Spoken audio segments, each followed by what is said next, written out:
We are now just days away from casting our ballots. We've heard all the candidates, lots of unpleasant back and forth. We've heard all the ads, mostly negative, about one candidate or the other. It's hard to focus. There's confusion, hard to think clearly.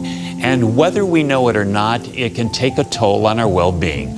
Our favorite life coach, Leah Rasnick, is here this morning with some advice on how to cope through all of this. Welcome, Leah. Yes. Good morning, Joe. Thank you. So the word is help.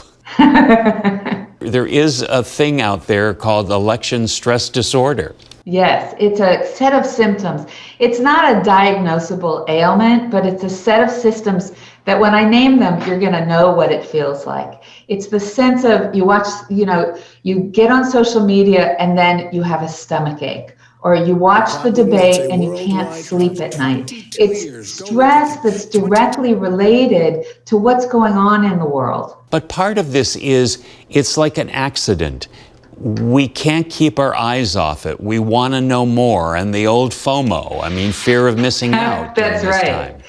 That's right. Fear of missing out that makes us, it's like it glues us. You're right. It's just like you have to look. You think you have to look.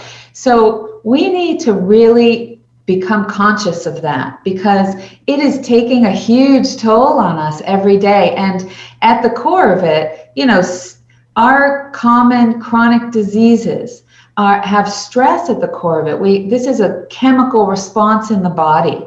So we actually do have to pull ourselves away. And there's a few suggestions that I have just to keep in mind to help you do that, especially on election day. Choose. The FOMO makes you look all the time, but we have to take back our choice about when we get information. So we have to schedule our news, schedule our social media, schedule our conversations, make sure that we have some space in our lives where that's not the primary focus. Thalia has brought this up before. Just because somebody wants to argue with you on social media, you don't have to go to that party. You can unfollow and unfriend if you need to. Absolutely. Absolutely. If somebody's posts trigger you into stress, you can unfollow them or unfriend them. There's also this option that's like unfollow for a while, and then they'll give you a period of time that you don't follow them. You don't have to make it permanent, but definitely take some control over the information and the way that information is coming in. This one I thought was really interesting. You say that go ahead and pick out one comfort food. Really? Well, listen, yes. Don't cut yourself off into cold turkey because that will trigger you into soothing. Sometimes we soothe with food. So moderation in all things. This is a stressful time. It's especially stressful because we've got one on top of the other, on top of the other, on top of the other, right? So give yourself something, but do it consciously.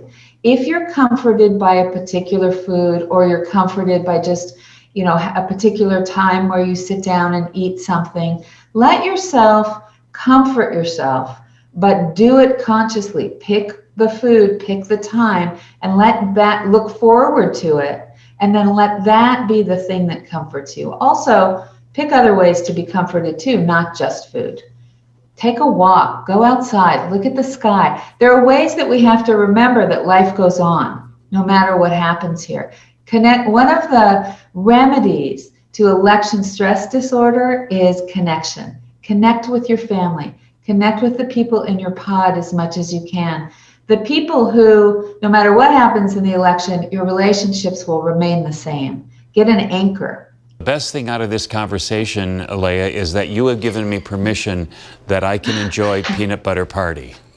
I knew you were going to say that. And you can, Joe. But you can enjoy a little bit at a particular time every day. Look forward to it. Soothe yourself and then let it go till the next day. All right. Well, you've made going to the polls so much easier for us.